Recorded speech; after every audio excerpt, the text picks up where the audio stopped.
పాక్పై దాడులాపి cease fire చేపట్టడంతో మోదీపై కొన్ని విమర్శలొచ్చాయి. కానీ ఆయన చాలా వ్యూహాత్మకంగా వ్యవహరించారా? యుద్ధం చేయకుండానే పాక్ను చిత్తుగా మోదీ ఓడించారా? ఆయన వ్యూహాల ముందు పాక్ చైనా ఎత్తులు పనిచేయలేదా?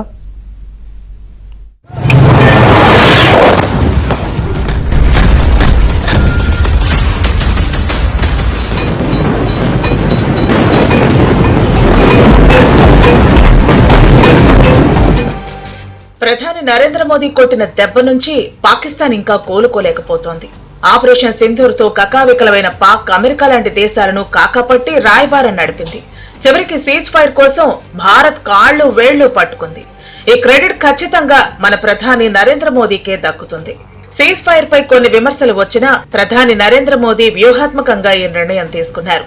ఈసారి భారత్ పై కాల్పులు జరిపితే మిసైల్స్ వదులుతామంటూ హెచ్చరించారు. ఆపరేషన్ సింధూర్ కు చిన్న బ్రేక్ మాత్రమే. పాకిస్తాన్ స్పందన బట్టే భారత్ రియాక్షన్ ఉంటుందంటూ జాతినుద్దేశించి మాట్లాడుతూ మోదీ కుండబద్దలు కొట్టారు. ఉగ్రవాదంపై రాజీ లేని ఉగ్రవాదులకు వారికి ఆశ్రయం ఇచ్చే దేశాలకు తేడా లేదని భారత్ రెండింటినీ ఒకేలా చూస్తుందంటూ పాక్ ను హెచ్చరించారు. జిహాదీ గ్రూపులకు వాటిని పెంచి పోషిస్తున్న పాక్ సైన్యానికి ప్రభుత్వానికి గట్టి సందేశాన్ని పంపించారు. ఉగ్రమూకలను పాకిస్తానే ధ్వంసం చేయాలని, లేకపోతే అంతే సంగతులన్నారు.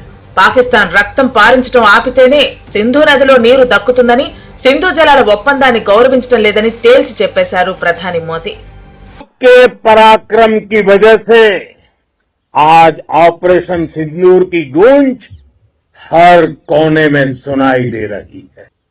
इस पूरे ऑपरेशन के दौरान हर भारतीय आपके साथ खड़ा रहा। हर भारतीय की प्रार्थना आप सभी के साथ रही। आज हर देशवासी अपने सैनिकों, उनके परिवारों के प्रति कृतज्ञ है। ఆపరేషన్ సింధూర్ పేరును ప్రధాని స్వయంగా సూచించారు. ప్రతిరోజు సాయంత్రం సర్వీస్ చీఫ్లతో మంతనాలు జరుపుతూ లో ప్రొఫైల్లో ఉంటూ ఆపరేషన్ ను విజయవంతం చేశారు. మాటల్లేవు, అన్ని చేతలే అన్నట్లు ప్రవర్తించారు. ప్రతిరోజు ఏం జరుగుతుందో ఉమెన్ ఆఫీసర్లతో చెప్పించారు. ఆపరేషన్ సింధూర్ సందేశాన్ని మరింత బలంగా తీసుకెళ్లారు. ఈ ఆపరేషన్ దేశంలో ఒక భావోద్వేగ బంధాన్ని ఏర్పరిచింది.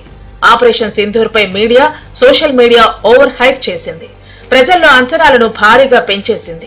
అందుకే చాలా మందిని సీజ్ ఫైర్ నిరాశపరిచింది. కానీ భారత ఆర్థిక వ్యవస్థ దీర్ఘకాల ప్రయోజనాలను దృష్టిలో పెట్టుకుని ఆపరేషన్ ను ఆపేశారు ప్రధాని నరేంద్ర మోదీ. పాకిస్తాన్ కు శాశ్వత నష్టం చేసే చర్యల్ని చేపట్టారు.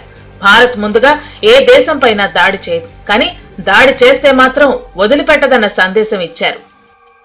टेरर हेडक्वार्टर्स को हिट करने का था, आतंकियों को हिट करने का था, लेकिन पाकिस्तान ने अपने यात्री विमानों को सामने करके जो साजिश की रची, मैं कल्पना कर सकता हूं वो पल कितना कठिन होगा।